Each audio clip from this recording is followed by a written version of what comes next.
sempat baca satu artikel kayak advokat itu melakukan kekerasan terhadap ibu lawannya. Itu terjadi di Depok. Menurut kalian gimana? Emang itu kronologinya kayak gimana? Jadi yang aku baca sih kronologi awalnya itu bermula dari kasus kekerasan seksual. Nah, jadi si pengacara terdakwa ini yang bertindak nggak sopan tuh sama dengan kayak maki ibunya, terus karena kelamaan berdoa dan pengacara itu kayak melemparkan nada-nada kesel gitu loh. Kebutuhan fatal sih ini itu kan sangat kurang ajar ya buat orang yang sedang berdoa, dan itu etikanya tuh sangat buruk banget. Padahal kan kliennya sudah jelas-jelas melakukan tindak pidana nggak sih? Sama halnya kan kliennya melakukan pelanggaran HAM. Nama pengacaranya siapa sih? Itu loh, ini si Violen Helen Peterson, terus sama yang terdakwanya itu Syahril Parlindungan. Emang kasus pencabulan tadi itu kronologinya kayak gimana sih?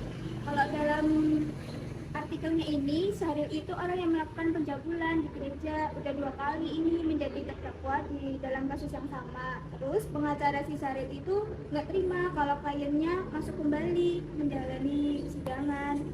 Kurang lebih sih gitu. Dan Syahril itu melakukan intimidasi ke korban untuk mengancam menyebarkan foto bugil-bugil. Emang si pengacaranya bilang apa ke ibu korban? Nah, jadi si pengacara itu pas lihat ibu korban, dia bilang gini, "Kalau berdoa, kayak orang di dalam juga kasihan loh, udah tua-tua gitu."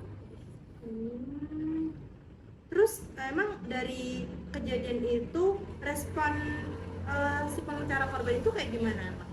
Ada pengacara itu namanya Azaz Igor.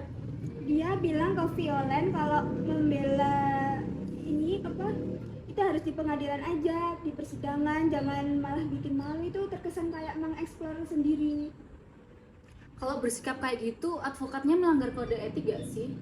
Kalau menurut aku sih iya ya, soalnya kan seorang advokat itu emang harus mempunyai sikap yang baik gitu loh, baik kepada lawannya, terus baik kepada pengacara lawannya, itu emang harus bersikap baik gitu, harus bersopan. Soalnya kan seorang advokat itu kan penegak hukum gitu loh. Tapi kalau menurut kalian nih, kayak bisa jadi kasus baru nggak sih? Kayak misal advokatnya tuh dituntut atas nggak punya etikat baik aja. Nah, kalau dalam pasal 16 Undang-Undang Nomor 18 Tahun 2003 tentang advokat itu sih menurut aku bisa, nggak tahu ya, tapi kayaknya nggak bisa deh. Soalnya kan seorang advokat itu punya hak imunitas gitu. Tapi masa gara-gara punya hak imunitas, advokat bisa bersikap seenaknya?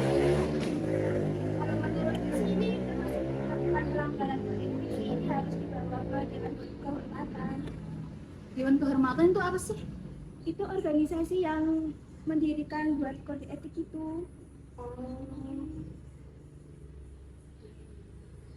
Terus tapi menurut pendapat kalian nih, kasus ini itu bisa nggak sih dikategorikan sebagai kasus baru karena kan ada pelanggaran dari advokat itu? Jadi kalau menurutku ya, kalau lihat dari pasal 16 nomor 8, Undang-Undang 18 itu tentang advokat, itu kan ada kata-kata menjalankan tugasnya dengan etikat baik. Nah, yang dilakukan sama advokat kan itu nggak termasuk etikat baik.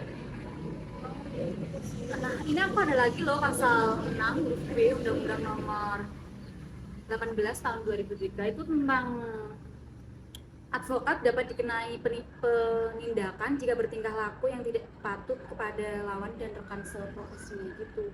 Aku juga mau nambahin juga nih, di pasal 7 dalam hal ini melakukan penindakan ini harus melalui Dewan Kehormatan dalam bentuk teguran lisan, teguran tertulis, pemberhentian sementara, hingga pemberhentian tetap di profesi keadvokatan ini.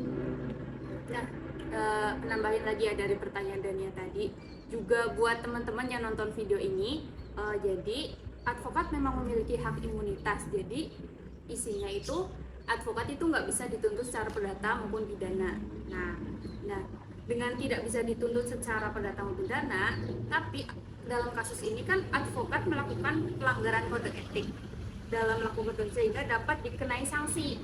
Nah, siapa sih yang bisa mengenai sanksi seorang advokat? Yaitu tadi Dewan Kehormatan. Nah, ini juga perlu pertimbangan jika melihat dari Undang-Undang Nomor 18 Tahun 2003 tentang advokat. Oh juga sih. Juga sih penjelasannya. Jadi bisa disimpulkan bahwa advokat itu bisa saja dihukum apabila melanggar kode etik tadi ya. Tapi yang berhak menentukan hukuman atau memberikan sanksi itu si dari Dewan Kehormatan itu. Cukup nggak bahasanya? Kalau dari aku cukup sih. Ya, buat teman-teman cukup ya. Mungkin bisa ketemu di lain video. Terima kasih. Ada.